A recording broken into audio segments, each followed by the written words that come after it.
Bonjour et bienvenue au Salon virtuel des métiers spécialisés de JA. Nous allons commencer dans juste un instant. On va laisser une minute pour tout le monde de rentrer puis s'installer. Merci à vous d'être ici avec nous, que vous soyez avec votre classe ou que vous assistez à l'expo, au salon tout seul. Donc, bienvenue et merci d'être avec nous.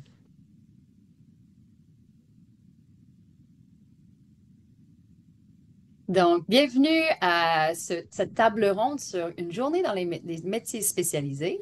Donc, nous avons des panélistes formidables qui vont partager avec vous à propos de la mécanique industrielle, la soudure robotique et les prothèses. Donc, je m'appelle Pascal Rabideau et je serai votre animatrice aujourd'hui. Je fais partie de l'équipe de JA Canada. Donc, peut-être vous avez déjà entendu parler de JA Canada. Nous sommes un organisme à but non lucratif et nous comptons un réseau de 14 bureaux locaux extraordinaires à travers tout le pays. Nous aidons les jeunes comme vous avec la préparation à la carrière, la littératie financière et l'entrepreneuriat. L'année passée, nous avons offert plus que 445 000 expériences d'apprentissage à des élèves partout au Canada. Donc, merci de votre soutien jusqu'à présent et nous sommes très fiers de vous accompagner dans votre cheminement scolaire et professionnel. Si vous aimez l'événement d'aujourd'hui, il y a d'autres manières de continuer à apprendre avec JIA. Donc, nous avons notre campus JIA, donc c'est une plateforme numérique avec plein de ressources, avec des activités numériques pour vous permettre de continuer à apprendre sur plusieurs sujets différents. Nous avons aussi des programmes en classe. Peut-être que vous avez déjà fait un programme JIA et des événements en présentiel et virtuel, tels que notre événement d'aujourd'hui et nos événements Un monde de choix. Donc, peut-être que vous avez déjà participé à un événement Un monde de choix qui sont possibles avec le soutien de notre partenaire RBC. Ce sont des événements qui nous permettent de réunir les jeunes comme vous avec des experts et des spécialistes dans des domaines, des métiers spécialisés. Donc, peut-être que vous pensez à poursuivre une formation ou une carrière dans les métiers spécialisés. Et en fait, il y a beaucoup d'opportunités présentement au Canada. Euh, Savez-vous il va y avoir une demande croissante pour plus que 256 000 nouveaux apprentis dans les prochaines 5 années au Canada? Donc, il y a tout un monde de possibilités qui vous attendent. Et nous sommes là pour vous soutenir dans vos démarches. Alors, c'est parti. Sans plus tarder, j'aimerais introduire nos panélistes d'aujourd'hui. Donc, nous avons Joe Cortez. Salut Joe. Qui est étudiant en mécanique industrielle. Nous avons Megan Katz, mécanicienne en prothèse enregistrée, et Mathias Quintanilla, donc soudeur assembleur chez Nova Steel. Donc, pour faire une petite présentation, je vais demander à chaque personne à tour de rôle de se présenter. Donc, Megan, quel est ton rôle? Est-ce que tu peux nous parler un peu à propos de toi-même?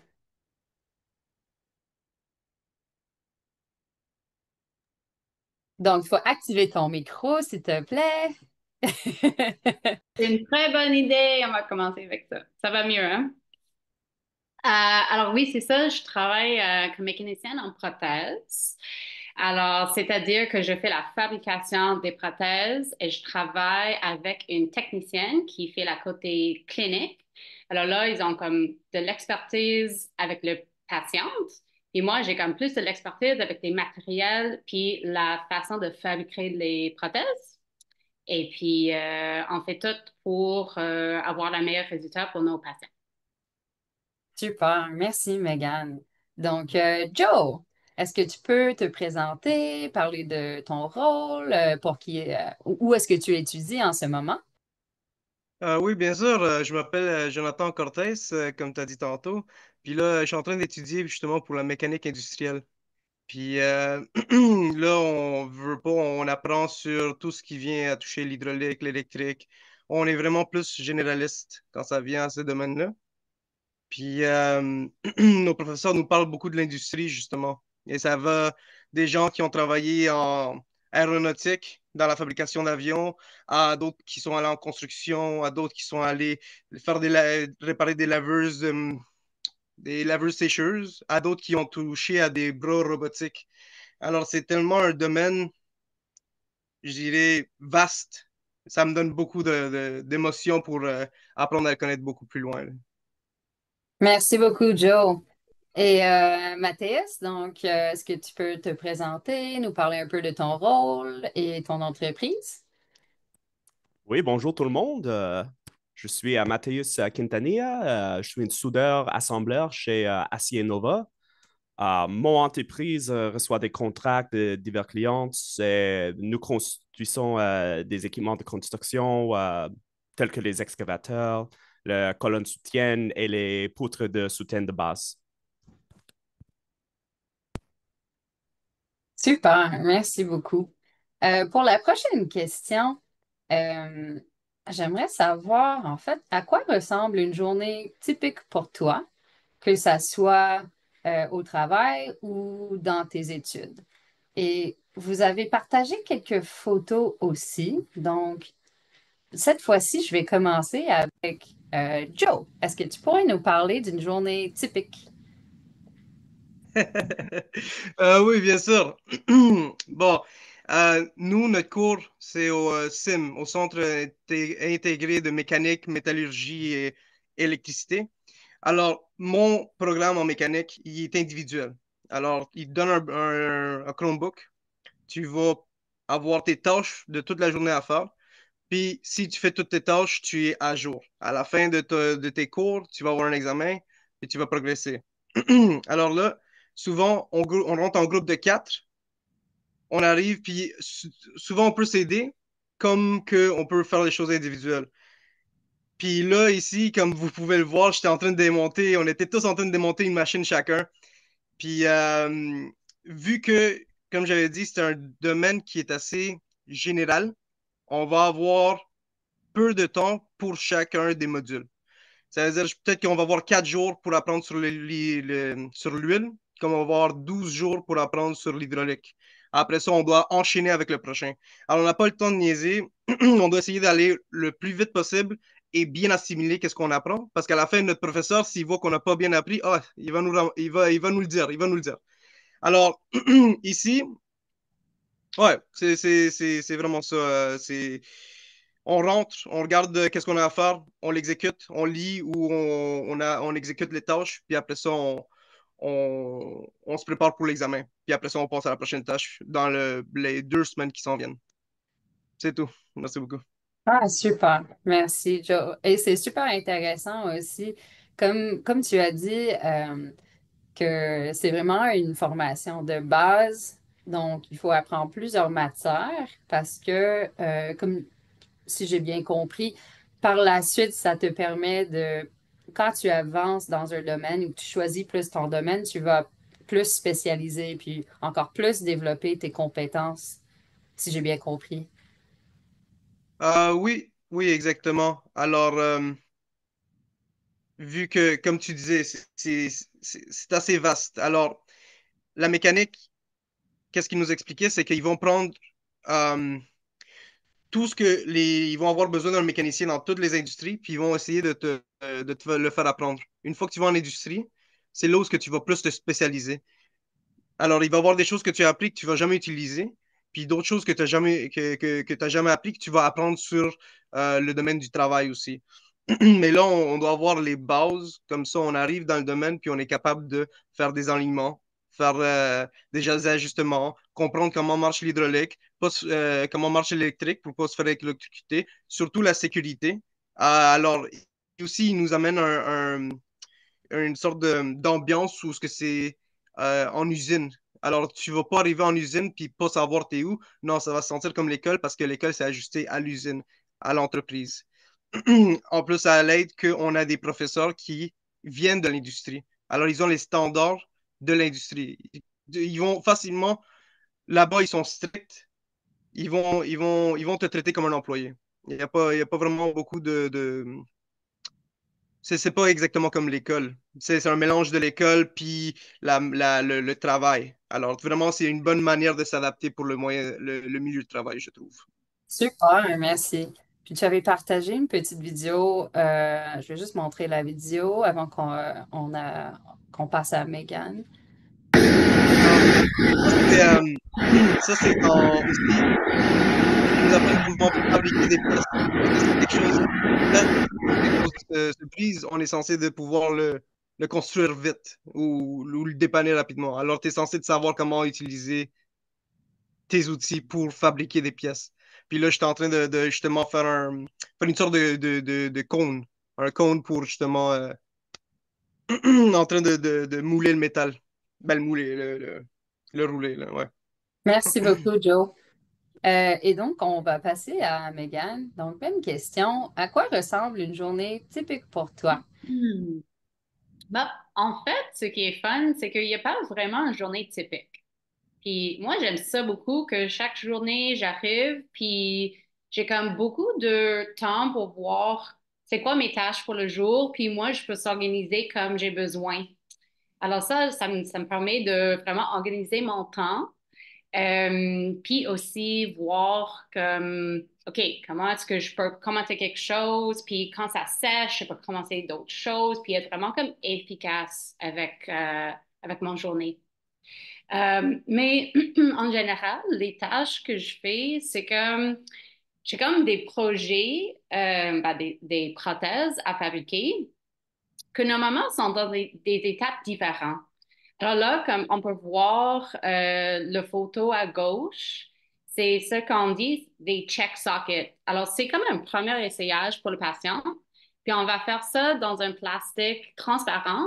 Comme ça, le technicien peut voir comment la peau s'agit dans la prothèse et on a besoin de faire des ajustements. Puis on peut réchauffer très vite avec c'est quoi un hair dryer, comme un heat gun. Je vais dire ça juste en anglais comme ça. Puis manipuler le plastique. Mais là, par contre, on voit la photo à droite, c'est une prothèse finie. Alors là, à gauche, c'est des prothèses tibiales. Là, ça, c'est une amputation en dessous du genou. Puis l'autre, c'est s'ils sont amputés en haut du genou. C'est une amputation fémorale. Puis là, on peut voir que c'est dans des matériels beaucoup plus euh, résistants, comme du carbone, de fibre de verre, et c'est fait avec du resin. Alors, c'est un plastique. Puis en dessous, on voit un genou, un microprocessor. Alors, lui, c'est vraiment comme un des meilleurs genoux possibles du marché que cette patient a besoin. Alors, en fait, tout est vraiment custom. Euh, Puis c'est ça, mes tâches, ça peut être vraiment différent, dépendamment de ce qu'ils ont besoin. Mais moi, en fait, je travaille juste en membre supérieur. Alors, c'est tout qui est bras.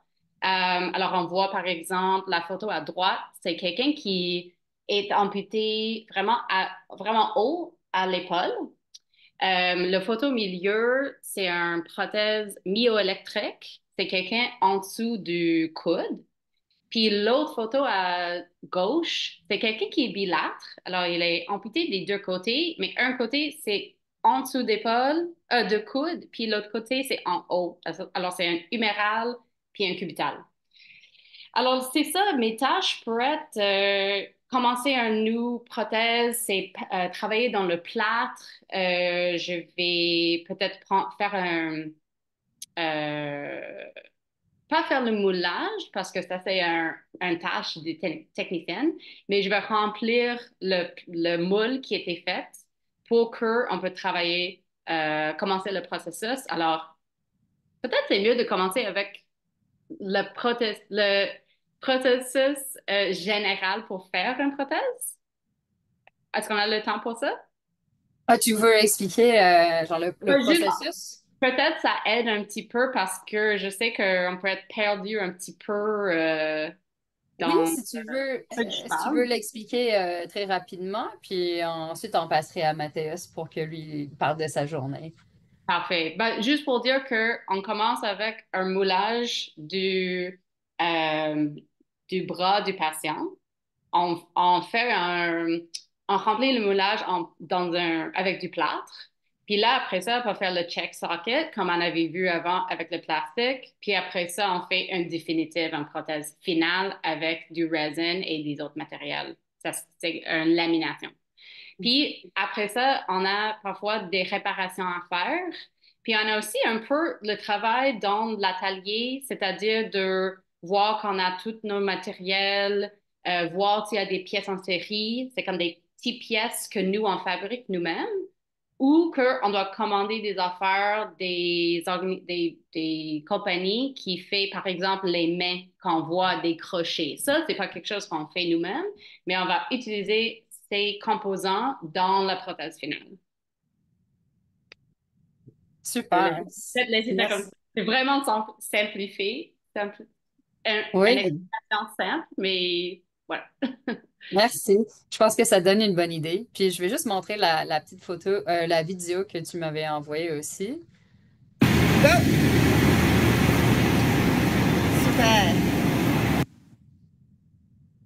Ouais, je vais Donc, juste expliquer un petit peu qu'on fait aussi des adaptations pour des personnes qui n'ont pas un main au complet. Puis ce patient-là voulait faire du bowling. Alors là, on a essayé de faire une petite prothèse pour lui de tenir un ball de bowling. Alors c'est ce qui est en blanc, puis c'est attaché à comme un type de prothèse qui est en noir dans le vidéo. super, c'est vraiment intéressant. Merci, Megan. Et donc, Mathias, même question pour toi. À quoi ressemble une journée typique pour toi? Une journée typique pour moi, nous commençons la journée par une réunion de groupe pour répartir la charge de travail et discuter le travail à accomplir pour la journée. Je me rends ensuite à mon poste de travail et je commence à examiner mes plans, installe le matériel nécessaire pour un projet, si c'est peut-être c'est aluminium ou acier, je ne sais pas. Ensuite, je commence à souder ou j'utilise les machines nécessaires au projet. Euh, Étant je soudais qu'un soudeur opérateur du robot, mon travail consiste de fusionner ma toilette d'une soudeur à arc ou une robot. Je m'assure que les soudes sont suffisamment solides pour résister à l'assure et à la détérioration de l'équipement et qui peut supporter plus que double de la pression qui lui sera imposée. Et c'est tout. Super, merci. Et donc, je montre juste ici les photos que tu avais partagées. Donc, je pense que c'était des projets que tu avais faits en soudure. Et ceci est un des robots que tu utilises. Ah oui, c'est trop beau et c'est trop gros pour une photo. Je sais, juste prendre la photo pour le bras. Ah, c'est vraiment intéressant. Merci beaucoup, Mathias. Et donc, pour la prochaine question, je vais revenir à Joe. Qu'est-ce que tu aimes le plus dans ton travail? Hum, Ouais, ce que j'aime le plus dans mon travail, honnêtement, j'ai bien aimé la polyvalence que j'ai là-dedans. Où est-ce que j'ai tellement de choses que j'apprends que je sens que s'il y a un domaine où ce que je rentre, je sais déjà un peu où m'enligner avec ça. J'ai beaucoup eu de la curiosité, beaucoup avec dans l'électricité, dans mon temps libre. J'ai été curieux à propos du soudage, j'ai été curieux à propos de la mécanique. Tout ça est comblé avec ce programme. Je trouve ça vraiment cool, honnêtement. Puis aussi, j'aime beaucoup trouver des solutions à mes problèmes. À mes problèmes, j'aime beaucoup comment est-ce que quand il y a un problème, on est censé trouver la solution. Puis c'est pas juste te laisser à faire les choses d'une façon. Non, il y a des étapes. à suivre. Puis après ça, ben, tu analyses, tu regardes, tu sais pas, tu demandes. Après ça, vous essayez de trouver le problème, puis c'est comme un casse-tête, puis à la fin, c'est un moment de Ah, boum, j'ai compris. Alors, ça, ces moments-là, là, ça, je trouve ça vraiment amusant. Par exemple, à un moment donné, je faisais un panneau électro-pneumatique. Puis là, il y avait quelque chose qui ne marchait pas. Je suis allé voir mon professeur, je lui ai dit, regarde, ça ne marche pas. On a regardé, on a vu qu'en arrière du panneau, il y avait un câble détaché. Lui, qu'est-ce qu'il a fait? C'est, bon, va chercher la soudeuse, va chercher un peu comment ça s'appelle? Un métal, du nickel ou quelque chose comme ça, là, puis on va commencer à souder. Alors, on a soudé du câble ça faisait pas rapport avec ma formation, mais ce côté où il y a un problème, on le résout. Moi, je trouve personnellement que c'est une des meilleures choses que j'ai dans mon programme. Puis ça amène une certaine confiance quand ça vient aussi à la résolution de problèmes. Moi, vraiment, vraiment, j'ai pensé à ça, là, c'est comme jouer le détective, puis à la fin, tu trouves le problème, puis merci, bonsoir, on passe à quelque chose d'autre. C'est génial. Pour moi, c'est génial. J'aime beaucoup ça. Merci. Merci beaucoup, Joe. Megan, qu'est-ce que tu aimes le plus dans ton travail? Well, j'aime beaucoup que on fait quelque chose pour quelqu'un d'autre qui va vraiment survivre à sa vie. C'est-à-dire que, tu sais, je peux être partie de la processus de fabriquer quelque chose, travailler avec mes mains, mais aussi avoir cette conversation pour que, tu sais, quelqu'un a quelque chose vraiment utile, mais aussi, ça peut être vraiment belle, puis ça peut être vraiment unique à eux. Et par exemple, j'avais montré les prothèses avec des tissus là-dedans. On avait même un patient qui a fait le design du tissu elle-même, puis ça, c'était laminé dans son prothèse. Tu sais, alors, on a aussi comme des recettes puis des processus pour la fabrication, mais en même temps, on va toujours avoir le petit côté de quelque chose unique. Alors ça, j'aime ça. Puis je trouve que c'est ça, on a comme toujours un nouveau problème. Alors même si je connais mes matériels, je connais mes processus, ça fait presque 10 ans que je travaille là-dedans, mais tu sais, il y a toujours un moment, une réparation, quelque chose qui brise qui j'ai jamais vu briser. Tu sais, comment quelqu'un peut briser ça? Bah là, OK, on va essayer de trouver la façon de réparer. Tu sais, mais en même temps aussi, quand il y a quelque chose qui brise, c'est comme OK, cool. On doit, tu sais, toujours, non, non, on peut être toujours surpris. C'est peut-être ça que j'aime toujours. Euh, et en même temps, j'aime le process de travailler en équipe. Puis, tu sais, même si je travaille en membre supérieur, je peux demander avec des gens qui travaillent en membre inférieur, c'est-à-dire des gens qui travaillent pour faire des prothèses de jambes. Puis, on peut partager nos expériences, on peut partager notre exploration de fabrication. Puis les techniques, toujours, ça change. Puis il y a toujours des nouvelles technologies qu'on essaie de mélanger avec des anciennes technologies.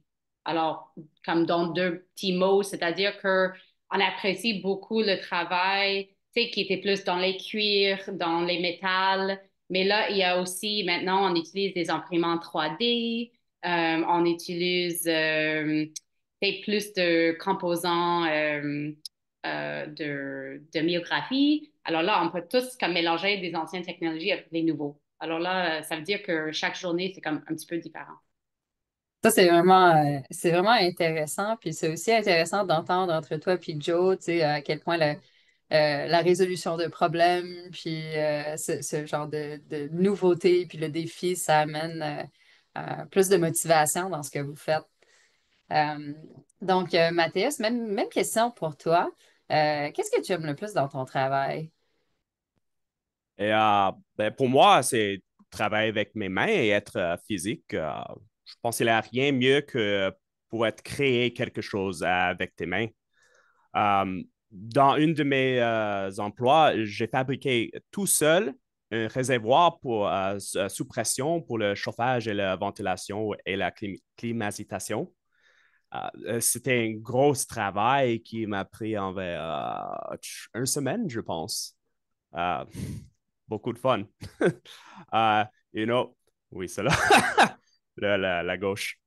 Une autre chose que j'ai apprécié dans mon travail, c'est je peux aider des autres. Mes amis, ma famille vient à moi pour juste réparer des objets métalliques, peut-être gros, peut-être petits, euh, presque chaque jour. Mais si j'ai le matériel et l'équipement nécessaire, oui, je suis heureux pour faire les réparations.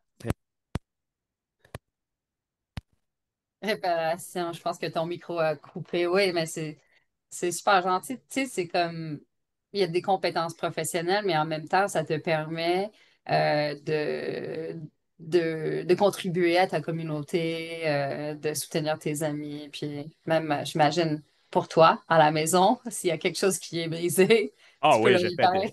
des petits projets à ma maison aussi. Super.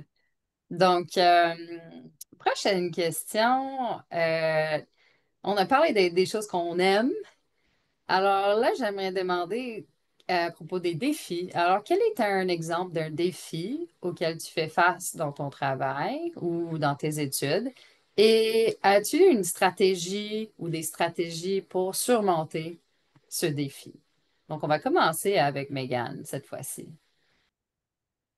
On parlait de travailler avec nos mains puis faire un travail physique que moi, en fait, j'aime beaucoup, mais je trouve parfois ça peut être un peu dur sur le corps. Alors, de juste vraiment garder en tête de changer le travail, tu sais, de ne pas faire une chose de trop longtemps, puis vérifier un petit peu. Alors, juste être un peu plus gentil avec ton corps. Puis aussi, je trouve que c'est un domaine qui est comme assez spécifique, puis c'est vraiment, il n'y a pas trop de place à travailler. Alors, je trouve que juste d'être pas mal sûr que c'est le travail que tu veux faire, parce que faire des changements après, même s'il y en a vraiment des belles aptitudes spécifiques, ça peut être un peu difficile de changer de carrière. Alors, juste pour comme vraiment faire tes devoirs, puis visiter des facilités avant de peut-être commencer des études, juste pour être sûr que c'est quelque chose que tu penses que tu aimes. C'est ça. C'est cool que c'est vraiment comme un job très spécifique, mais par contre, ça pourrait être un peu compliqué si tu veux faire des changements un peu plus tard dans ta vie. Merci, c'est un bon conseil. Mathias, même question pour toi. Quel est un défi auquel tu fais face et quelle stratégie utilises-tu pour le surmonter? L'un de nos plus grands défis est la gestion du temps. Euh, pour la plupart de nos projets, nous avons des horaires à respecter. Euh, Cependant, des circonstances hors de notre contrôle peuvent nous retarder et l'erreur humaine est également un gros problème. Le meilleur moyen d'éviter les erreurs est de vérifier ton travail et voir le faire l'examiner par quelqu'un d'autre. Je pense que c'est vraiment important. Euh, Aussi, parfois, nous ne recevons pas nos livraisons de matériaux alors que la plupart des entreprises commandent des quantités supplémentaires. Nous devons respecter une budget. So. Oui, donc parfois des choses qui sont hors de votre contrôle, qu'il faut gérer, puis essayer d'ajuster les chantiers. Oui, donc merci. Oui. Joe, même question pour toi. Quel est un défi auquel tu fais face, peut-être dans tes études ou dans les travaux que tu fais à l'école? Puis, quelle est une stratégie que toi, utilises pour essayer de surmonter ce défi? Moi, aux études, j'ai eu beaucoup un problème avec le TDAH. Le problème avec le TDAH, je reste en mouvement. Puis quand je dois rester assis, puis lire, c'est beaucoup la lecture. Ça vient à beaucoup à tirer beaucoup d'énergie de moi. Alors, une chose qui m'aide, puis le TDAH, ça vient être un problème parce que si je mets les outils quelque part, après ça, je prends comme 2 minutes à les chercher à chaque fois. Donc, ça aussi, ça prend de l'énergie. Alors, une chose qui m'a beaucoup aidé avec ça, c'est l'organisation pour les deux. Par exemple, la lecture, j'essaie de couper ça en blocs comme ça, je suis au moins. J'essaie d'avoir des petits objectifs. Puis à chaque fois que j'arrive à cet objectif-là, je sais que je suis en route pour finir à l'heure, au temps, pour bien gérer que la journée soit complétée. Puis quand ça vient à mal placer mes outils, il faut toujours que je les replace. Il faut toujours que je reste organisé parce que sinon, c'est là où je commence à perdre des outils, je commence à perdre des bolts, je commence à perdre des matériels. Puis ça m'est arrivé souvent que mon professeur arrive puis il me dit Joe, comment ça que t'as pas ça? Ben, j'ai oublié. Ben là, Joe, come on, là. Tu sais, comme je dis, il niaise pas, il vient de l'industrie, là. C'est quoi, je vais dire ça à mon patron? Non. Alors, moi, ça a été un défi que les professeurs m'ont beaucoup aidé à gérer. Euh, ça a été beaucoup une question de gestion, comme Mathias avait dit, gestion du temps. Pour moi, personnellement, c'est gestion d'organiser mes outils, mon matériel. Puis, ça va être aussi une question de, comme Megan disait, là, il faut, ben, comme elle, c'est plus un travail mental, mais ici, en mécanique, même si on travaille très physique, il faut quand même que tu saches faire tes recherches. Le manuel, tu dois savoir bien lire ton manuel, trouver les informations pour cette machine, puis la réparer et l'ajuster. Parce que sinon, là, tu risques de briser la machine plus vite qu'elle, plus vite. Alors, il faut que tu sois méticuleux, il faut que tu sois concentré, il faut que tu sois à ton affaire. C'est pas mal ça, là. Super, merci. Et c'est bien de savoir aussi que dans ta formation, tu as cet encadrement, puis tu as aussi l'espace et la possibilité pour mettre en place ces stratégies. Donc, c'est vraiment une préparation pour un futur emploi. Donc, merci beaucoup à vous trois d'avoir partagé un peu des stratégies. Euh, Nous avons le temps peut-être pour une ou deux questions de plus. Donc, j'aimerais savoir, selon vous, quelles sont les compétences requises pour ton travail ou dans ton domaine? Donc, ça peut être des compétences techniques, mais ça peut être aussi des compétences transversales. Donc, on va commencer avec Mathias cette fois-ci. Moi. Euh, En général, un diplôme de soudage est demandé dans ce domaine, mais ce n'est pas toujours nécessaire. Euh, Excusez. Il m'en va de même pour la certification du Bureau canadien de soudage ou CWB. Mais plus important encore, tu dois être capable de rester debout de 8 à 12 heures par jour. Il s'agit d'une carrière physiquement exigeante. Savoir résoudre des problèmes sera autour, car de nombreux projets demandaient que tu penses en façon autonome ou que tu cherches des solutions créatives. Euh, Ce n'est pas parce que tu as des plans que tu sauras comment les réaliser correctement ou même efficacement. Euh, et aussi, la capacité de travailler en groupe est également important. La plupart des emplois vous amèneront à travailler avec au moins une autre personne. Savoir travailler avec les autres personnes est donc essentiel pour avoir un environnement très agréable. Merci beaucoup. Megan, pour toi, quelles sont les compétences les plus importantes? Ben, je dirais aussi la communication en groupe, c'est tellement importante. Puis avoir peut-être un awareness, on peut dire, de comment partager des idées, avoir des conversations, puis, tu sais, vraiment trouver des solutions ensemble. Je pense que quelqu'un qui est aussi comme confortable d'être debout, travailler physiquement, c'est important.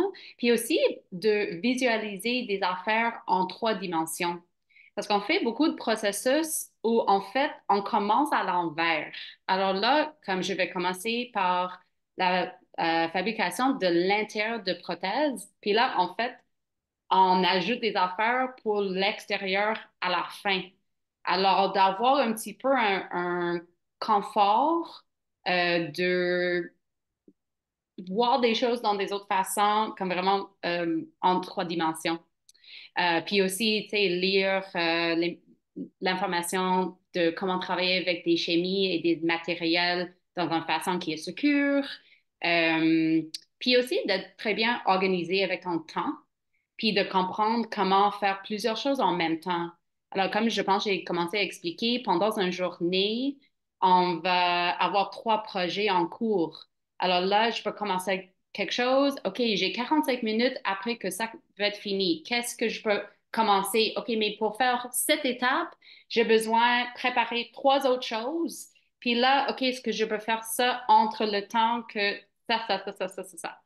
Alors, je pense que ça prend un peu de pratique aussi, mais d'avoir peut-être une habitude de travailler un peu avec plusieurs choses, puis plusieurs sortes de personnes aussi. Parce que moi, c'est pas que je travaille toujours avec des patientes ou que même je suis là pour leur rendez-vous, mais ça arrive parfois, puis d'être confortable de parler avec toutes sortes de personnes, avec toutes sortes d'expériences de vie. Je trouve ça, personnellement, je trouve ça intéressant, mais aussi ça prend peut-être une ouverture d'aussi mettre toi un peu dans leur place pour comprendre leurs besoins, puis comprendre pourquoi leur expérience de vie peut-être a des résultats maintenant que ils ont des besoins spécifiques. C'est une super, c'est un aspect super intéressant. Puis, ouais, c'est avoir une ouverture d'esprit pour justement te permettre à comprendre la réalité des gens qui ont une vie différente de toi. Euh, c'est un conseil qui, je pense, qui est applicable partout, pas juste dans ton domaine. Euh, Complètement. alors, Joe, même question pour toi. Euh, quelles sont les compétences que tu penses sont les plus importantes dans ton domaine? Je dirais la pensée critique. La pensée critique, la curiosité. Il faut toujours être curieux de savoir c'est quoi le problème, là. Sinon, la capacité d'analyse, c'est sûr que ça l'aide, là. Il faut savoir, il faut analyser, là. Il faut trouver les problèmes, il faut savoir c'est quoi qui se passe. Mais c'est souvent la patience. J'ai trouvé que c'est la patience le plus important. Parce que c'est un projet qui commence, peut prendre, que tu penses qu'il veut prendre une journée, peut prendre facilement une semaine. Ça dépend si quelque chose casse pendant que tu le désassembles ou tu le réassembles. C'est c'est- c'est compliqué. Je dirais vraiment que c'est la patience, l'esprit critique, la communication très importante, comme les deux autres métiers avant. Euh, j'ai, professeur me donnait un exemple, puis j'ai trouvé que je l'ai appliqué, puis ça, je trouve que c'est vrai. Euh, Quand tu arrives, puis tu as une machine, normalement, c'est qui le voit le plus souvent? C'est l'opérateur. Tu vas lui demander c'est quoi qui s'est passé, puis tu vas lui demander c'est quoi son avis. Il n'est pas mécanicien, mais tu vas penser à c'est quoi qu'il lui pense. OK? Après ça, ça te donne un indice pour trouver la solution. Ça se peut très bien que ça soit pas ça, mais ça se peut très bien que ça soit ça. Quand ils disent, alors, si tu écoutes la personne, tu sais déjà un peu plus où t'enligner. En général, aussi, quand certains mécaniciens, ils ont déjà travaillé tout seuls, d'autres ont travaillé en équipe. Puis quand tu essaies de réparer une machine comme une équipe, il faut parler, il faut communiquer, il faut savoir c'est quoi que l'autre il fait, puis comment tu peux l'aider sans se mettre dans les jambes. Alors, ouais, communication, patience et pensée critique. Et moi, personnellement, je trouve que la curiosité, c'est très utile dans ce domaine-ci, car la technologie avance tout le temps. Et les machines vont toujours être différentes. Tu vas toujours apprendre. Alors, je trouve que ça serait très utile. Pas nécessaire, mais utile. Merci beaucoup, Joe. Alors, si, comme participant, vous avez des questions, je vous invite à écrire vos questions dans la fonction questions-réponses.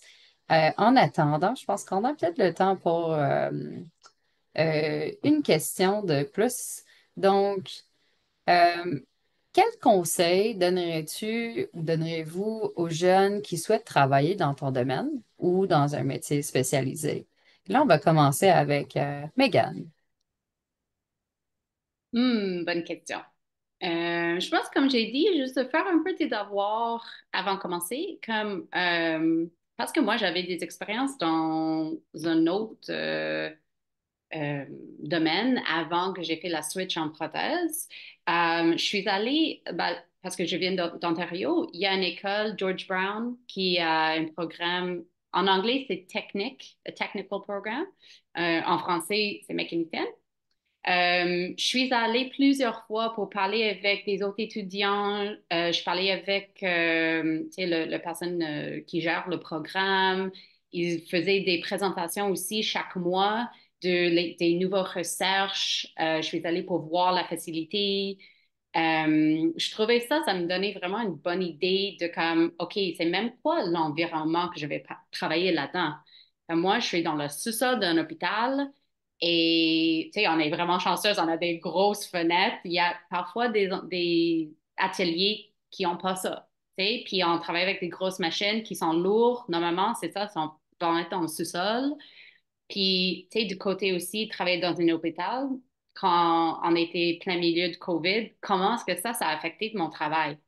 Tu sais, alors, juste de penser un petit peu plus large de, OK, c'est quoi mes tâches moi-même, mais aussi, qu'est-ce que ça veut dire être un travailleur dans la santé? Tu sais? Je trouvais ça m'aidait à, tu sais, ça, à faire des choix, puis trouver vraiment des bonnes raisons que je voulais changer de carrière, puis d'être, tu sais, quelqu'un qui travaille dans la santé, que je trouve ça tellement important.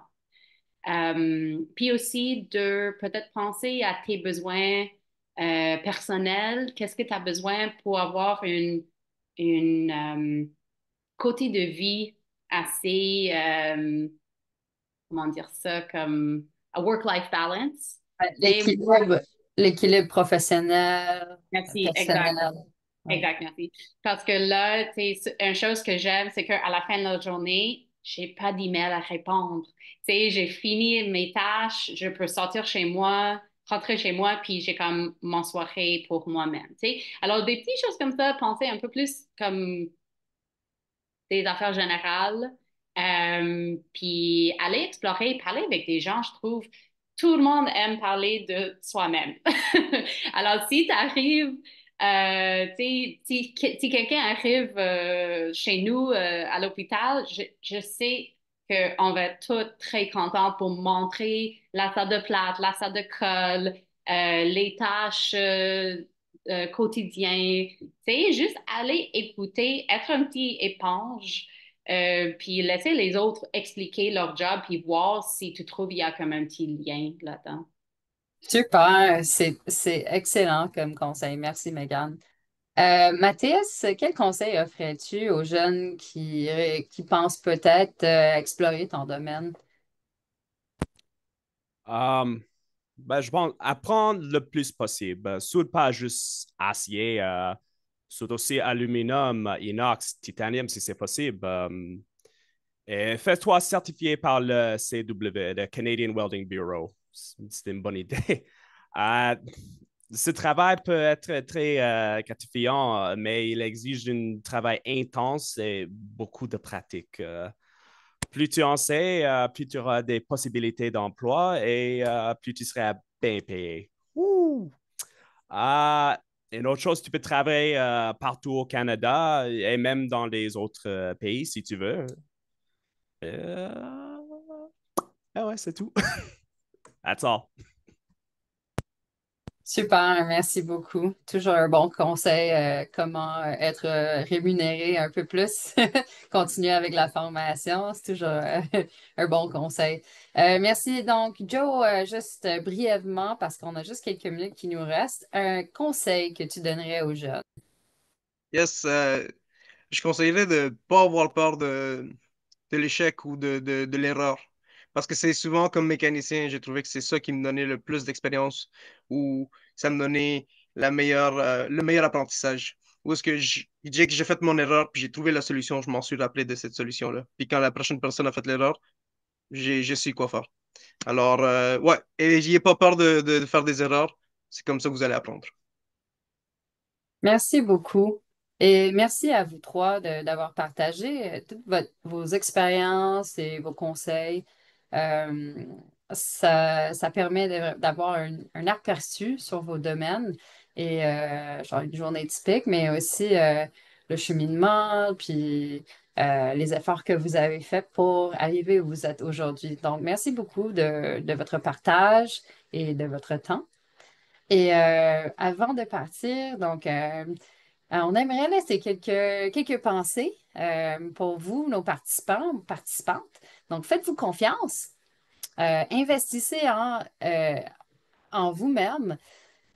Soyez patient et patiente avec vous-même. Comme Joe a dit, l'apprentissage, ça vient avec le temps.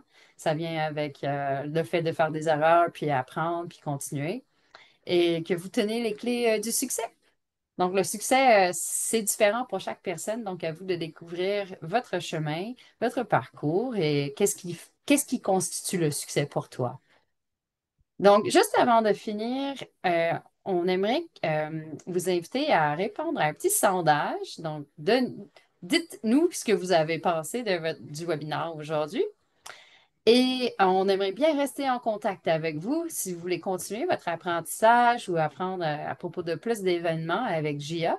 On vous invite à communiquer avec nous sur les réseaux sociaux, donc Instagram, JIA_Canada ou sur LinkedIn, Junior Achievement of Canada.